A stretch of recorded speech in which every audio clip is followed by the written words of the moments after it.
There is so much music out right now, this weekend in particular, that I have such a hard time listening to it all. I just get my first listen to the Everything Is Love album, the Beyonce and Jay-Z collab album that just came out earlier today. But I have to talk about this Nas album, NASIR, which is the fourth of the five good music projects, specifically produced by Kanye West.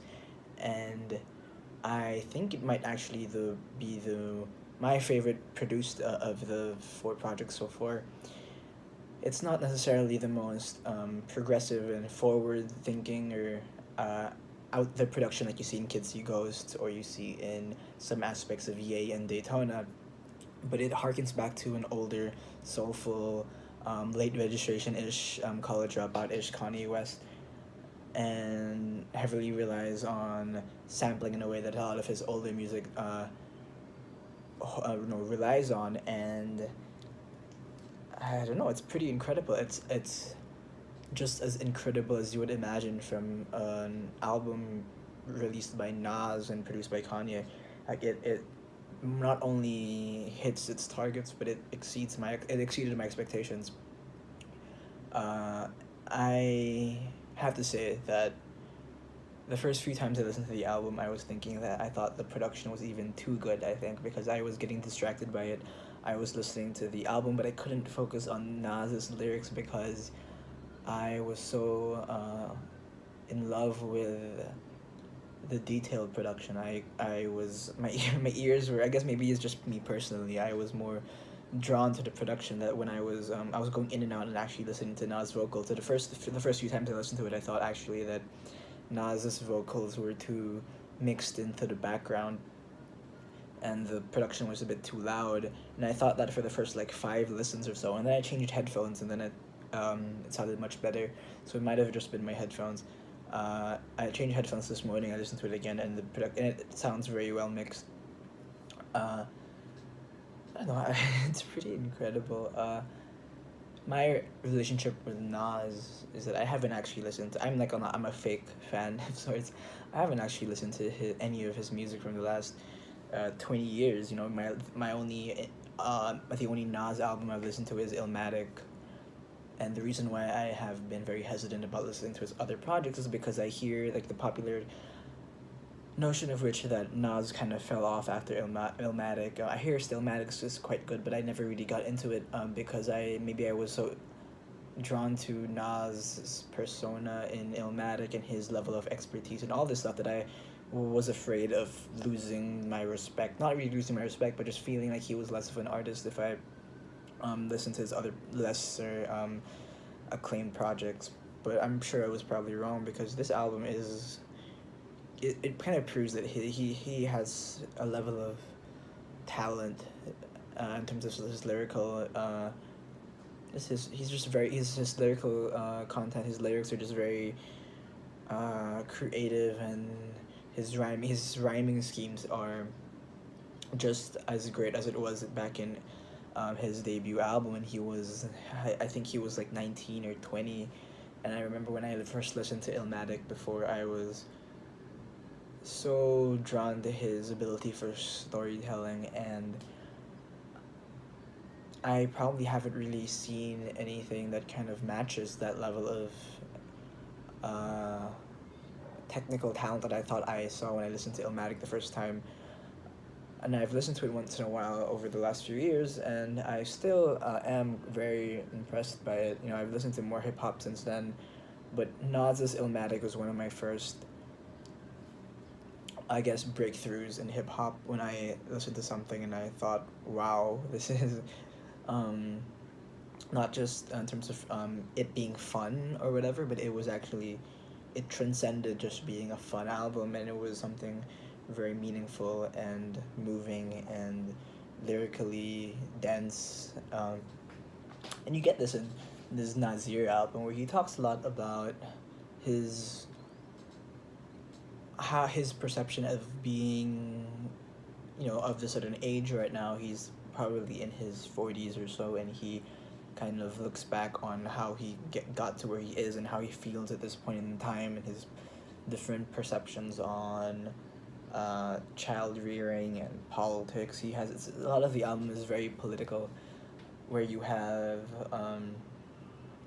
not for not for radio, for example. I think I didn't really give a very strong lyrical a deep dive into the album looking at the lyrics, but from what my initial perceptions of it was, it was about the idea that black people or hip hop music or a specific kind of music from certain people, perhaps a class distinction. That kind of music is not for the radio. It's relegated to lesser forms of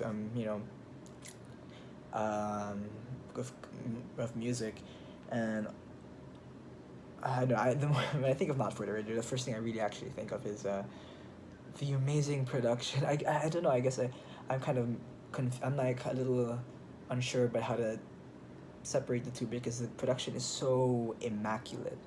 You get these just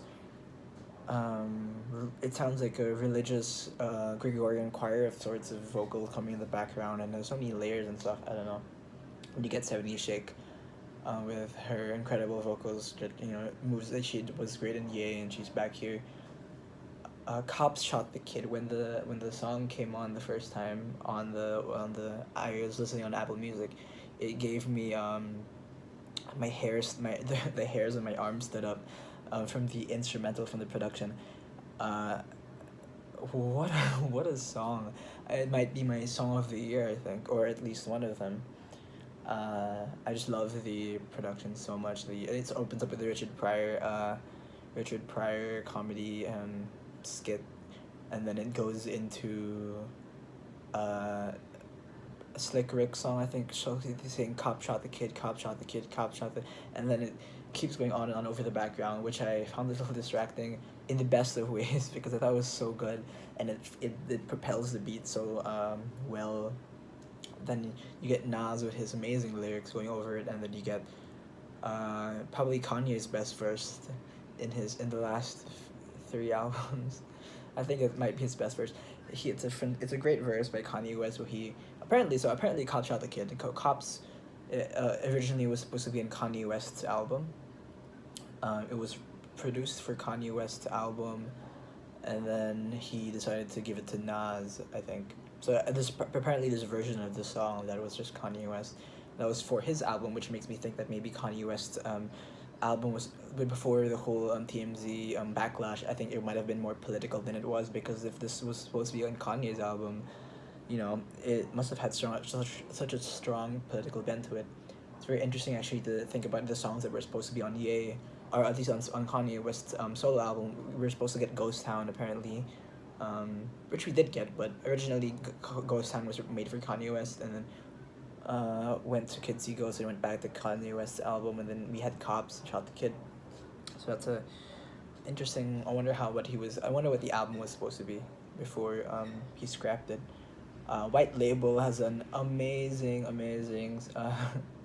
sample in the background. I don't know what the sample is from. This is the one from the Iranian songs. It's like an Iranian rock song or something. Uh, and it goes through the whole, again, it's one of the parts of the album again where I'm listening to it, and I'm so distracted by how good the sample is and how good the production is. And it took me a while to get into Nas's lyrics, which are still also very good, but it's hard to separate the two when you're listening for the first time. And I guess for me personally, I'm more production oriented in terms of the way I listen to music. I don't listen to the lyrics as prominently when the first few listens. It takes me a while to get into the lyrics, especially when the production is so great. Bonjour. See, all the songs here have such incredible incredible production, and the more I listen to it, the more the lyrics come to the fore, and he is still so.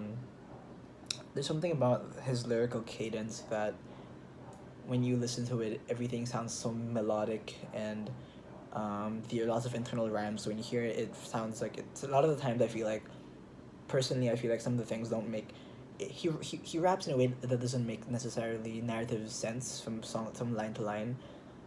It's very impressionistic, where you get fragments of ideas stacked on each other that paint a picture as opposed to necessarily straight storytelling, which you may have gotten in maybe Illmatic, maybe. Uh, but yeah, it's like it's like every line and it all has internal rhymes and it kind of paints a picture as opposed to direct storytelling, which you might have gotten in other albums like Ye's album, for example. Pusha T raps like this as well, but Bonjour, amazing sample as well. I think was this a song with Tony Williams? Yeah, this is a song with Tony Williams. Great singing as well on the hook. Um, Everything might be the best song on the album, maybe. So a lot of these songs have Kanye West singing on it, and I was very impressed by everything. I thought Kanye has been singing very well in these last few albums. He sang very well on Ghost Town, which essentially the whole song was him singing. Everything he sings with The Dream, who also has immaculate vocals. Everything, Adam and Eve, Simple Things. Like I don't want to keep going on about this, but just this whole album is such a gift to the world, and maybe the best of the, not even the best. I don't want to say best. It's maybe my favorite one, at least on my first few listens. Like I'm a big fan of Ye because I'm very invested in Ye's personal life. And Nas's album, this doesn't necessarily give me a sense of who Nas. I don't know much about Nas's personal life. I don't know much about his story, his where he's come from, and what his last few albums have been about. But everything is so sticky. The production is so sticky. His lines are, when you listen carefully, it's so fun to unpack and listen to. And he has many double entendres, and he makes lots of references to many sorts of pieces of literature, music. I know he has a Godfather reference, something about Fredo, I remember hearing. And when you hear, it's like you're just hearing this like outburst of lyrical talent that is so fun to hear. And my favorite song of the album is probably, I said The Cop Shot the Kid earlier, but I think my favorite one is Simple Things, which is the end of the album. So I did listen to this. I listened to the stream, but it was very bad. It was a very bad stream, so I stopped and I just decided to wait for this for the streaming release. So Simple Things is probably my favorite song. I love the chorus. It's just the simple things in life, simple things in life, simple things in life, and it ends with him just talking about how he's just so glad and he hopes his children have the same kind of peace that he has. And I guess that is what it feels like a lot of this album is about. He paints a picture of the political turmoil, of the problems that he's going through, or the problems that society seems to be going to, and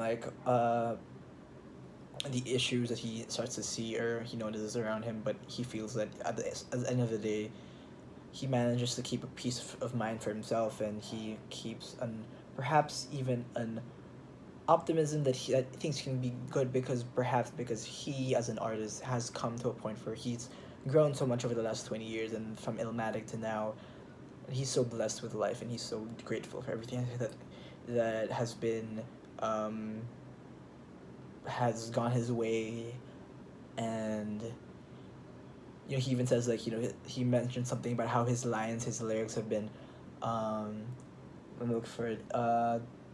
I drop lines prestigious schools read to their students, where music, his music has become a pinnacle for an example of what hip-hop could be and how hip-hop can represent for the community. The fact that it opens up with this album with a song called Not For Radio, about hip-hop, black music is not for radio, and it ends with this rumination and like how far he's gone and how respected he's become, and how even prestigious schools will analyze his music and analyze his lyrics. Just, he has gone so far in his life, and he has become a beacon, an example for how any black person, any black kid, any person, any from whatever race, from whatever class background, can make it and can get respect as long as they work hard, and enjoy the simple things in life, and just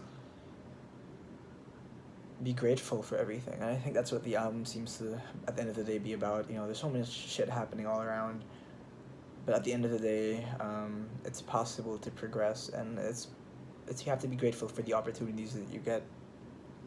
And that's what this album seems to be pushing for. So yeah, I'm a big fan of this album. Might be my favorite of the good music release. My favorite might be Ye probably, but because of personal bias. But uh, if Ye is my favorite one, I think Nasir might be my second favorite one. So yeah, I'm a big fan. Check it out. I hope you like it as much as I do because I think even if you don't like rap music, just listen to the production. It's so incredible. So yeah, Nasir Nas, uh, eighth or ninth album I think, or something like that. Pretty good.